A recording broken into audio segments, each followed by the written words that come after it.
Hello friends. तो पिछले video में हमने फीमेल रिप्रोडक्टिव सिस्टम के बारे में बात कर ली थी। फीमेल रिप्रोडक्टिव सिस्टम में जो इंटरनल रिप्रोडक्टिव सिस्टम है उसके बारे में हमने स्टडी कर ली थी।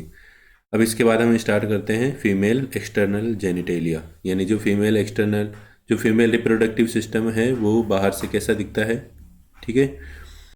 जो फीमेल रिप्रोडक्टिव सिस्टम की जो वेजाइना है वो बाहर ओपन होती है। ठीक है। तो वेजाइना के चारों तरफ कौन कौन सी स्ट्रक्चर्स पाई जाती हैं उसको हम देखते हैं। तो फीमेल एक्सटर्नल जेनिटेलिया में बाहर दो फोल्ड्स पाए जाते हैं। ठीक है। ये जो फोल्ड्स हैं वो स्किन फोल्ड होते हैं। इसमें जो सबसे बाहर का फोल्ड है उसको हम क्या बोलते हैं? Labia majora. ठीक है। और ये जो लेबिया मेजोरा है, लेबिया मेजोरा के अंदर की साइड और एक स्किन फोल्ड पाया जाता है। ठीक है। दोनों तरफ पाए जाते हैं। ये जो स्किन फोल्ड है इसको हम क्या बोलते हैं? Labia minora.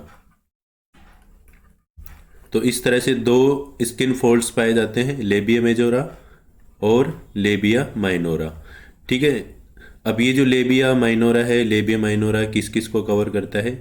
इसके अंदर दो ओपनिंग्स पाई जाती हैं। पहली जो ओपनिंग है उसको क्या बोलते हैं? Urethral opening. Urethral opening.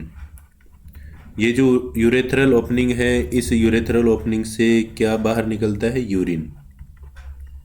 ठीक है। तो ये जो यूरेटर है, वो जो यूरेटर है वो कहाँ पर ओपन होता है? यूरेथ्रल ओपनिंग में। ठीक है।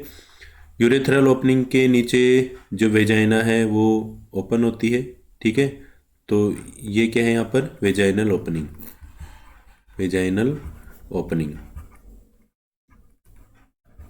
इस वेजाइना में या वेजाइनल ओपनिंग में अंदर एक स्किन फोल्ड पाया जाता है अंदर की तरफ, जिसको हम क्या बोलते हैं? हाइमन। यहाँ पर ये जो हाइमन है, हाइमन फर्स्ट सेक्सुअल इंटरकोर्स के दौरान टूट जाती है। ठीक है। फिर भी ये कुछ कुछ कंडीशंस में ये टूट जाती है। कौन कौन सी कंडीशंस होती हैं? जैसे हॉर्स राइडिंग। ठीक है। इसके अलावा कुछ भी जो खेल की एक्टिविटीज़ होती हैं उनमें भी ये टूट सकती हैं। ठीक है। तो इस तरह से जो हाइमन है, हाइमन का प्रेजेंट होना या नहीं होना, ये इस बात को साबित नहीं करता है कि लड़की में वर्जिनिटी है या नहीं है। ठीक है। वर्जिन गर्ल में भी हाइमन टूटी हुई प्रेजेंट हो सकती है। ठीक है। अब इसके बाद जो लेबिया माइनोरा की जो अपर कनेक्शन है, अपर कनेक्शन के ऊपर की तरफ एक फिंगर लाइक आउटग्रोथ होती है। इस फिंगर लाइक आउटग्रोथ को हम क्या बोलते हैं? क्लाइटोरिस। ठीक है। तो ये जो क्लाइटोरिस है, क्लाइटोरिस ये होमोलोगस ऑर्गन है। होमोलोगस ऑर्गन किसके होमोलोगस होता है? ये मेल पेनिस के। ठीक है। मेल में जो पेनिस है उसके होमोलोगस होता है। जैसे पेनिस में सेंसेशन होती है उसको टच करने पर, सेम उसी तरह से यहाँ पर क्लाइटोरिस को टच करने पर मेल पेनिस की तरह ही सेंसेशन होते हैं। ठीक है। और क्लाइटोरिस के ऊपर एक फूला हुआ भाग होता है, फैटी टिश्यू का बना हुआ। इसे फूले हुए भाग को हम क्या बोलते हैं? Mons pubis. ठीक है। यहाँ पर ये जो मॉन्स प्यूबिस है, मॉन्स प्यूबिस पर क्या पाए जाते हैं? हेयर्स पाए जाते हैं। ठीक है। तो इस तरह से फीमेल एक्सटर्नल जेनिटेलिया नज़र आता है। ठीक है। अब इसके बाद हम बात करते हैं मेमोरी ग्लैंड्स। फीमेल में जो मेमोरी ग्लैंड्स होती हैं वो कैसी दिखती हैं? ठीक है। अगर हम फीमेल की बात करें तो फीमेल में दो ब्रेस्ट पाए जाते हैं। ठीक है। दो ब्रेस्ट में अलग अलग मेमोरी ग्लैंड्स प्रेजेंट होती हैं। ठीक है। हम एक ब्रेस्ट की बात करते हैं तो एक ब्रेस्ट ब्रेस्ट क्या है? यहाँ पर फूला हुआ पार्ट होता है फीमेल के अंदर। ठीक है। और ये जो फूला हुआ भाग है इसमें क्या प्रेजेंट रहता है? फैटी टिश्यू, जिसकी वजह से फूल जाता है। ठीक है। जो मेमोरी ग्लैंड है, मेमोरी ग्लैंड का फंक्शन क्या है? इसके द्वारा मिल्क का प्रोडक्शन होता है। ठीक है।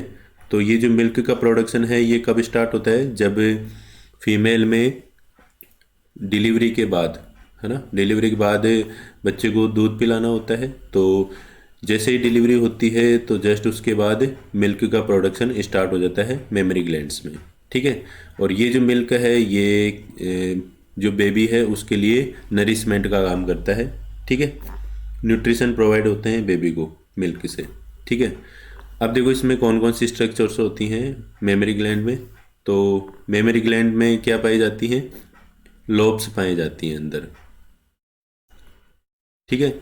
इस तरह से लोब्स पाई जाती हैं। ये जो लोब्स हैं ये कितनी होती है संख्या में, 15 से 20, ठीक है। इसी तरह से यहाँ पर ये दूसरी लोब है और ये तीसरी लोब है। इस तरह से कितनी लोब्स होती हैं, 15 से 20 होती हैं, ठीक है। हर लोब में क्या प्रेजेंट होती हैं, लोब्यूल्स, ठीक है। इस तरह से बहुत सारी लोब्यूल्स प्रेजेंट होती हैं, ठीक है। और ये जो लोब्यूल्स हैं ये किसकी बनी होती हैं, एल्वियोलाई की,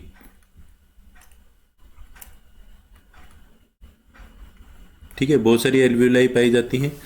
और अब देखो इसमें ये जो लोब्यूल्स हैं ये लोब्यूल्स आगे ओपन होती हैं, ठीक है। तो इनसे निकलने वाली जो डक्ट है उस डक्ट को हम क्या बोलते हैं, मेमोरी डक्ट, ठीक है। मेमोरी डक्ट या इसका दूसरा नाम है मिल्क डक्ट। ये जो डक्ट है इस डक्ट से क्या निकलता है, मिल्क निकलता है। और इस तरह से बहुत सारी मेमोरी डक्ट आपस में जॉइन होकर एक ट्यूब बनाती हैं, जिस ट्यूब में खुलती है उस ट्यूब को हम क्या बोलते हैं, इस ट्यूब को क्या बोलते हैं, लेक्टिफेरस डक्ट, लेक्टिफेरस डक्ट। और अब आगे ये जो लेक्टिफेरस डक्ट है ये आगे रन करती है ब्रेस्ट में और आगे की तरफ ये चौड़ी हो जाती है। तो इस चौड़े हुए भाग को हम क्या बोलते हैं, एम्पुला, ठीक है। ये डक्ट का वाइडर पार्ट होता है, ठीक है। इसी तरह से अलग अलग लोब्स में क्या निकलती हैं, डक्ट्स निकलती हैं, ठीक है। अब ये जो आगे एम्पुला है, आगे एम्पुला किस में खुलता है, ये लेक्टिफेरस ट्यूब्यूल में, लेक्टिफेरस ट्यूब्यूल, ठीक है। तो इस तरह से बहुत सारी लेक्टिफेरस ट्यूब्यूल्स बाहर निकलती हैं। कितनी लेक्टिफेरस ट्यूब्यूल्स होती हैं, अगर एक निप्पल की बात करें तो 15 से 20, ठीक है। क्योंकि लोब्स कितनी है यहाँ पर, 15 से 20 है। इसी तरह से लेक्टिफेरस ट्यूब्यूल्स भी कितनी होंगी, 15 से 20, ठीक है। और इस लेक्टिफेरस ट्यूब्यूल के द्वारा बाहर निप्पल में क्या निकलता है, मिल्क, ठीक है। और ये जो मिल्क है ये फिर किसको प्रोवाइड होता है, बेबी को, ठीक है। अब हम बात करते हैं लोब्यूल की, ठीक है। लोब्यूल में क्या क्या प्रेजेंट होता है, किस तरह से एक लोब्यूल के अंदर मिल्क का प्रोडक्शन होता है, ठीक है। तो अगर हम एक लोब्यूल की बात करें, ये पूरा क्या है यहाँ पर, एक लोब्यूल, ठीक है। तो इस लोब्यूल में बहुत सारी क्या पाई जाती हैं, एल्वियोलाई, ये सेक लाइक स्ट्रक्चर्स होती हैं, ठीक है, एल्वियोलाई। अब देखो यहाँ पर जो एल्वियोलाई है, एल्वियोलाई में सेल्स पाई जाती हैं, ठीक है। एक एल्वियोलाई में बहुत सारी सेल्स होती हैं, इन सेल्स को हम क्या बोलते हैं, एपिथेलियल सेल्स, एपिथेलियल सेल्स। ये जो एपिथेलियल सेल्स हैं ये अब यहाँ पर क्या बनाती है, मिल्क, ठीक है। अगर हम इंडिविजुअल सेल की बात करें तो जो मिल्क है वो किसके द्वारा बनाया जाता है, एपिथेलियल सेल्स के द्वारा, ठीक है। और अब ये जो एपिथेलियल सेल्स हैं ये मिल्क का प्रोडक्शन करेंगी और ये जो मिल्क है ये आगे यहाँ पर किस में स्टोर हो जाएगा, ल्यूमेन में, ठीक है। तो हर जो एल्वियोलाई है उसमें क्या पाई जाती है, ल्यूमेन। और इस ल्यूमेन में जो मिल्क बनाया गया है एपिथेलियल सेल्स के द्वारा वो इकट्ठा हो जाता है, ठीक है। इसी तरह से इस एल्वियोलाई में भी ये जो एल्वियोलस है इसमें भी मिल्क इकट्ठा हो जाएगा, ठीक है। अब ये जो ल्यूमेन है आगे जिस डक्ट में खुलती है उस डक्ट को हम क्या बोलते हैं, मेमोरी ट्यूब्यूल, मेमोरी ट्यूब्यूल, ठीक है।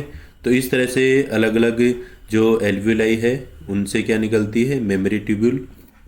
और ये जो मेमोरी ट्यूब्यूल्स हैं ये जॉइन होकर एक कॉमन डक्ट बनाती है, इसी कॉमन डक्ट को हम क्या बोलते हैं, मेमोरी डक्ट, ठीक है। मेमोरी डक्ट या मिल्क डक्ट, ठीक है। और ये जो मेमोरी डक्ट है यहाँ पर आप देख सकते हो इस डायग्राम में, मेमोरी डक्ट जो कि एक लोब्यूल से बाहर निकल रही है और ये जो मेमोरी डक्ट है फिर ये लेक्टिफेरस डक्ट में ओपन हो रही है और लेक्टिफेरस के बाद में एम्पुला आता है और एम्पुला के बाद में लेक्टिफेरस ट्यूब्यूल। और ये जो लेक्टिफेरस ट्यूब्यूल है ये निप्पल में बाहर की तरफ ओपन हो जाती है, ठीक है। और ये बाहर जो उभरा हुआ भाग है इसको हम क्या बोलते हैं, निप्पल, ठीक है। तो इस तरह से एक ब्रेस्ट में एक निप्पल पाया जाता है और इस निप्पल से जो बेबी है वो मिल्क को ग्रहण करता है, ठीक है। और निप्पल के चारों तरफ एक डार्क पार्ट पाया जाता है। इस डार्क रीजन को हम क्या बोलते हैं, एरियोला, ठीक है। तो इस तरह से जो मेमरी ग्लैंड है उसके द्वारा क्या बनाया जाता है, मिल्क, ठीक है। अब नेक्स्ट वीडियो में बात करेंगे गेमिटोजेनेसिस।